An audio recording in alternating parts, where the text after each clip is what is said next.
গল্পের প্রয়োজনে নিজেকে প্রতিনিয়ত ভাঙ্গাগড়ার মধ্যে রাখছেন অভিনেতা মুশফিকার ফারহান। প্রতিটি নাটকে নিজেকে ভিন্ন রূপে উপস্থাপন করছেন। তার অনবদ্য অভিনয় কেড়ে নিয়েছেন দর্শকের মন। কখনো সুইপার, কখনো বাক প্রতিবন্ধী প্রেমিক, আবার কখনো লেগুনা চালক হয়ে পর্দা মাতাচ্ছেন তরুণ এই তারকা। এবার পিশাচ রূপে হাজির ফারহান। ভয়ানক অবতারে দিয়েছেন সংলাপ, যা দর্শক হৃদয়ে কাঁপন ধরাতে যথেষ্ট।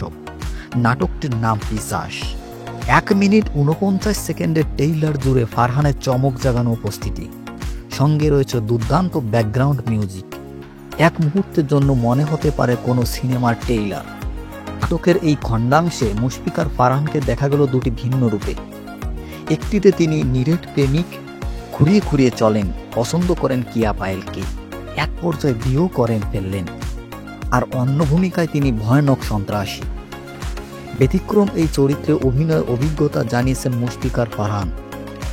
আমি চেষ্টা করছি প্রতিনিয়ত নিজেকে ভাঙ্গার, দর্শকে নিত্য নতুন চরিত্রে বিনোদন করতে নিরস প্রচেষ্টা করে যাচ্ছি।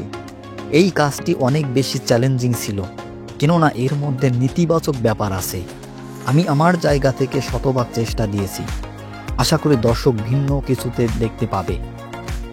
পিশাচ নাটকটি রচনা ও পরিচালনা করেছেন মেহেদী হাসান হৃদয়। সরকার মিডিয়া পরিচালিত নাটকটিতে ফারহান ও পায়েল ছাড়া গুরুত্বপূর্ণ কয়েকটি চরিত্রে অভিনয় করেছে আরও বেশ জনপ্রিয় কয়েকজন অভিনেতা।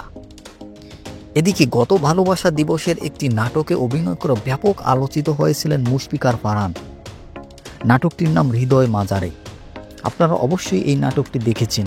সেখানে তিনি বোবা প্রেমিকের চরিত্রে অভিনয় করে কাঁদিয়েছেন দর্শককে। পেয়েছেন ভূয়সী প্রশংসা। মুশফিকার ফারহানকে কার কার ভালো লাগে কমেন্ট বক্সে লিখে জানান।